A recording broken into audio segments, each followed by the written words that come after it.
है शीरे दी किसे नू अपना कहना नहीं। जो छड़ गए हेरां च उन्हां दा नां भी लैना नहीं।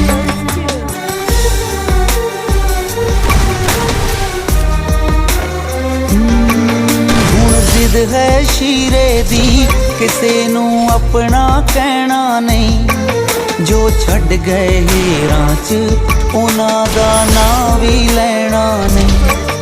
ए अथरू रुकदे नहीं किहो जिहा रोग लगा गई है। असी पहला ही कल्ले सी तू एहसास करा गई है। असी पहला ही कल्ले सी तू एहसास करा गई है। तू एहसास करा गई, एहसास करा गई।